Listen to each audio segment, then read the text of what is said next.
And today we are joined by former LSU defensive back and now radio sideline reporter for the Tigers, Gordy Rush. Gordy, thanks so much for taking the time today. We hope all is well. Hello, Gordy. Anytime, guys. It's certainly an honor to be on the podcast with you. Well, we've been with you before and enjoyed so many of your comments about LSU's prospects, and I suspect that Ja'Marr Chase, the wide receiver who is coming out this year, may be a guy that you can't gloat enough about because he is something special. Yeah, he is. You know, I'm from New Orleans, and there's a number of Catholic League schools down there. They actually play in a district called the Catholic League. And so I had a chance to see him in high school. He was came out of Archbishop Rummel High School, had an incredible career, was committed to Florida for the longest time. LSU finally flipped him, and gratefully, thankfully, LSU did that. He's a complete package. I mean, when you think about that, he was more honored in 2019. He won the Blitnikoff, and he was the lead receiver on a team that featured Justin Jefferson with the Minnesota Vikings, and then Terrace Marshall, who I'm sure we'll talk about in a little bit. And Chase was the guy. He's fantastic, can run all the routes, is physical, and is an incredible athlete. And we saw yesterday ran a 4.38 40. Yeah. And, he looks like you said, he's got, Gordy, the whole package. One thing I've known about him and, talking about a receiver that really kind of he's going to belong in the National Football League right away. I know he tracks the ball very good and gets off the line of scrimmage. He's physical, like you said. What are some of the other attributes that you would say that you like about Ja'Marr and some of the things that you think that he'll bring to the next team that he's with? No, I tell you, he was one of the leaders of that football team, and tremendous work ethic, no issues whatsoever.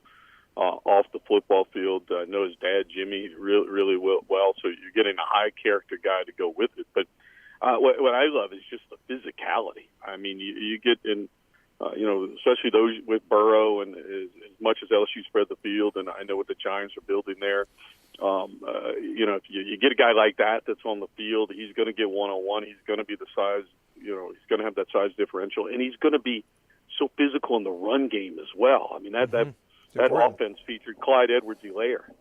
And, and Clyde so many times was able to break off long runs because those receivers blocked for him. LSU sideline reporter and former defensive back Gordy Rush joining us on the program today to talk about the LSU Tigers who are entering the draft. I don't think we really need to say much more about Chase. It's already kind of been said, so we know he's not going to get to the Giants at 11, Gordy. Yeah. There's no way he's dropping below the top 5 picks. I mean, really? Is there? I mean, you don't see it, right? I think the storyline's going to be Cincinnati.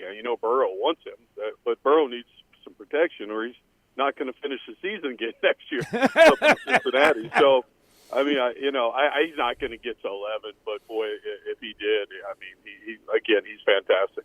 All right, so I got a question for you about the other receiver you just brought up, Terrace Marshall, who at 6'4", certainly a bigger frame, taller guy, skyscraper. Love his ability to get the 50-50 ball and the contested catch. I think if the Giants had not signed Kenny Golladay, I don't know if he would have gotten to 42, but had he gotten to 42, I would have been begging for him. Yeah, I don't think he gets to 42. Not after yesterday. He ran a 4.38 as well, too. I think about Marshall. He had a great first half of this season, but two things. He was injured, broke his leg in high school, and so it took him a while to get to 100% at LSU. And once he was finally on the field and a part of that group, he had Marshall. He had, obviously Marshall and Jefferson. They had so many weapons. They had the tight end, Thad Moss, Randy Moss's kid, who was a great college tight end. And, of course, they had those running backs, and it became about touches for him. And he also got hurt during that 2019 season. It was a high ankle sprain at Vanderbilt early in the season.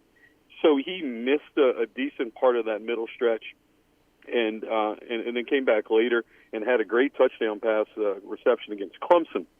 I don't see. I think he's a late 1, early 2, and 4.38 I think makes it interesting. I know Baltimore is at the end of the draft, and they may be looking for a receiver, but he doesn't have, I think, the explosion per se that Chase has. And I'm nitpicking at this point, but he's taller. He's longer, and what he really did prove this year, I think, was the question mark about him. It was, did he, number one, did he have another gear? And he proved that. He ran away from a lot of defenders this year.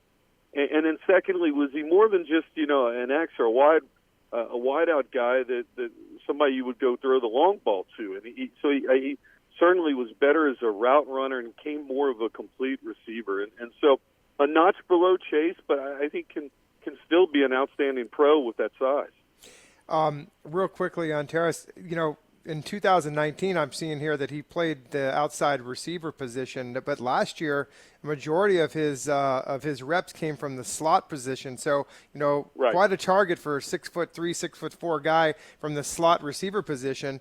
What was the situation with that? Was it something by design that with the offense they wanted to matchups, or what was the deal with that?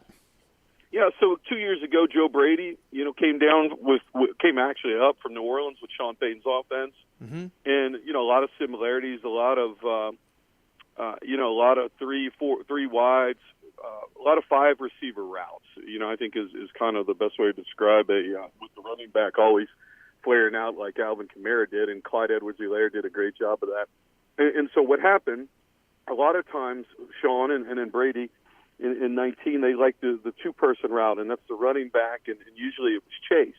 If it went the other way, Jefferson played the slot in 2019, so Marshall was on the same side a lot of times with Jefferson, and he was just stretching the field. And so he was rarely the one or the two option in that. And Moss was the check-down tight end. The Saints always put that check-down right in front of the center, so the quarterback has a clear line of sight. And so it just didn't get the attempts with that. So they moved him inside, ran a similar offense. Of course, Burrow was gone, and they got a lot of touches to Marshall out of the slot. He really was effective. And I think that was they kind of told him on that. They wanted him to come back. We're going to give you the chance to get your touches. And then on the other side, they had a true freshman tight end, Eric Gilbert, who since then is in the transfer portal and hadn't left. But they really worked the center of the football field with a younger quarterback, inexperienced quarterback in Miles Brennan. And I think they did a nice job while Marshall was playing of working him in the slot. Now, a guy who didn't get many reps because of all of the skill position players that the Tigers were able to put on the field was Racey McMath, who, according to the measurables, Gordy, at 6'3", 224, late third day, certainly priority free agent if he doesn't get drafted, somebody is going to want to take a look at him to be a role player in the NFL, don't you think? Yeah, and I think that he's a role player, and I think there's a space for him. I like him more in the H-back in that spot. In fact, there was a game in 2019 in which he had 2 touchdowns or 2 huge catches against Mississippi State because of what State was doing defensively. They were running brackets and trying to cover the tight end all over the field with the middle linebacker. So they pulled Moss out and put McMath there. Look, I mean, real simple. McMath, and then he pulled his hamstring this year early in the season as well. So he didn't get to have the senior year that he wanted to have. It's fantastic talent. Maybe a little lighter version of Ingram, what he was able to do at Ole Miss. But he can go out and go play wide with that speed. And again, he ran in the 4.3, 4.4 range yesterday as well. I think he's a steal. He was part of this stacked offense with not only great receivers, but a great collegiate tight end and running backs, and it was just hard to get him touching. So, Gordy, again, thanks for joining us today. One of the players that a lot of people have been talking about recently, and this is a guy that really didn't play much at LSU until his last year. I know that he came over from the FCS circuit at North Dakota State, is Jabril Cox. Another great workout yesterday, and I think his stock has really gone up in this draft. Tell us a little bit about him. Tell him what is unique about Jabril and where you feel he's going to land in the draft coming up in about a month. Incredible athlete. I think similar athletically to Debo Jones down in Atlanta. I don't think he's not as thick as Jones, and I think he's got to play on the outside, and it's almost – I think he starts off in those third down packages. He's a guy that you feel really comfortable with him being on the field. He was excellent in pass coverage, had some pick sixes this year. And my question was, how's he going to perform in between the tackles, right? And so that was LSU was not great. They weren't great defensively, period, this year, but he was one of the certainly standouts this year, and I think that's one of the questions about him. How well is he going to play the run game between the tackles, side to sideline? He can run, and he absolutely is an asset on third down. I kind of saw some of the tape on him, Gordy. Tell me if I'm wrong here. I like him as a strong side linebacker in the NFL because I think he's going to be able to cover tight ends one-on-one. Oh, no question. No question. And we were cheated that God bless me, guys, here. You guys are covering this year round. I get to take a break in the spring, but the tight end from Florida, Pitts, I was looking forward to that, and they held Pitts out when we played down there against Florida. Mm-hmm. But now there's no doubt he was able to cover and run with verticals. And in terms of pass coverage and running sideline and sideline, fantastic. I think those scouts are going to dig in and look at him. How is he handling the run game and taking on linemen that are running right at him? And that's my question. Yeah, he can cover tight ends, no question. All right, I got a guy on defense I need to ask you about because he sticks out. Well, yeah, he sticks out on the field the second you look outside the portal from the stadium. Tyler Shelvin, yeah. I look at him as this mammoth phone booth plugger who is just going to be stuck in the middle of that defensive line. I know he opted out. I know he's had weight fluctuation issues. Could you tell me where you think his future is going to lie? Because if he has some discipline and gets himself a little bit more sculpted, boy, he could be a real force for somebody on first and second down. Yeah, you guys hit on the question marks. You know, it's been discipline, it's been consistency, weight control. It was weight control coming out of high school. You know, and he didn't get on the field. It took him a while to get on the field, but he was outstanding. In 2019, Bill Johnson, the long NFL veteran, was with the Saints, with the Rams. He came through for a 2-year stint and really did a good job developing Tyler Shelvin.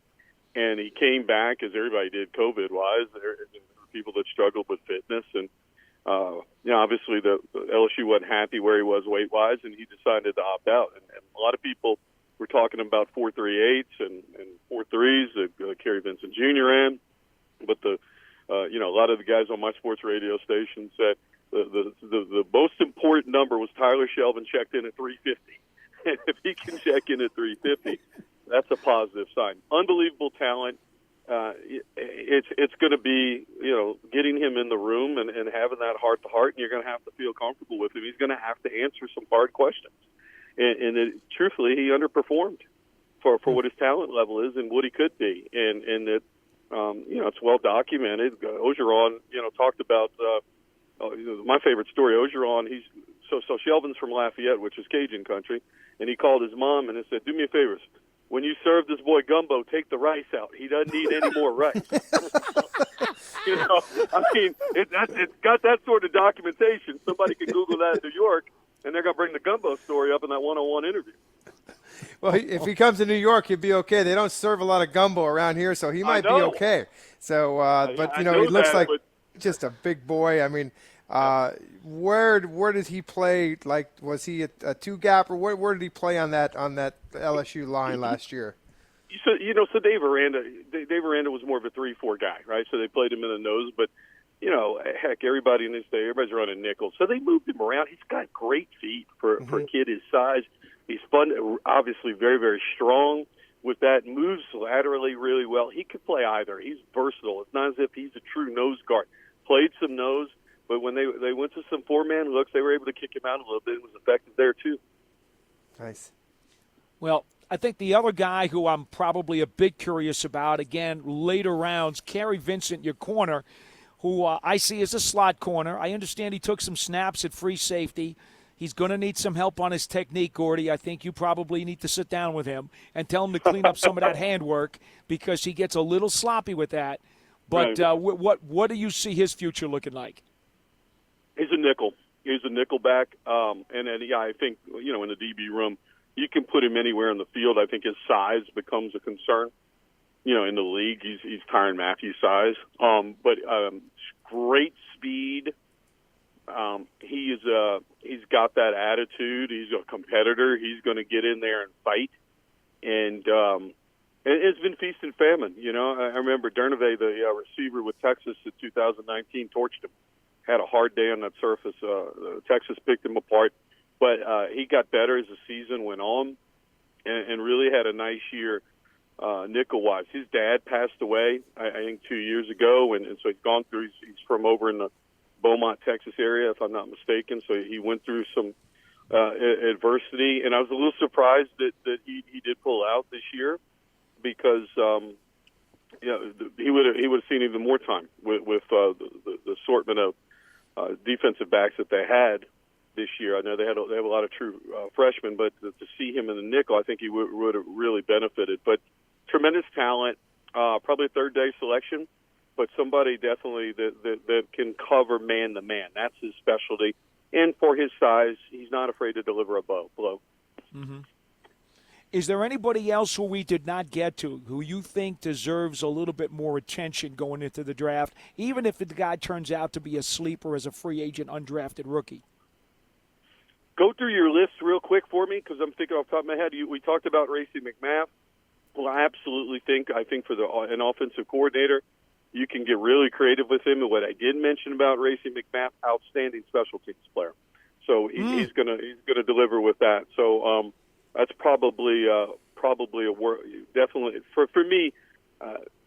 I'd have to go look at the special teams film if I was looking at McMath, because that's something I think that would push him to getting drafted versus probably free agent. Well, I guess if you're going to talk about special teams, and we know that we have Jeff Feagles co-hosting today, so special teams is always going to be a part of the conversation. Yep. I wonder if your fullback down there, Tory Carter, might have some potential. Yeah, I think the right setup with Tory Carter, who played a ton his freshman and sophomore year, you know, because they had more of an H-back role, and he's the one that suffered when Brady came in and brought the Saints offense, and they only used him in spot places. He can catch the football in space. He's a tremendous special teams player, and you know he can be a straight line fullback guy for you. So you know their teams, and I know the New Orleans Saints still carry a fullback type. You know, probably third-day selection or a free agent signing. I love him. And he's a guy that's, you know, he reminds you like the Ultimate Warrior. He's going to paint his face. He's going to get after people. His dad played for Georgia Southern. I forgot his dad had a nickname over at Georgia Southern, and a lot of SEC schools, you know, obviously aren't playing fullbacks, and it really didn't offer him. So he played with a chip on his shoulder the whole time. Great kid, great effort. He's definitely worth a look-see. Terrific information coming from radio sideline reporter for the LSU Tigers and former defensive back for that program, Gordy Rush. Gordy, thank you so much for your time. Your information, as always, is terrific, and we wish you a continued health down there. Thank you, Gordy. Okay, guys, take care now. Thank you. Thank you.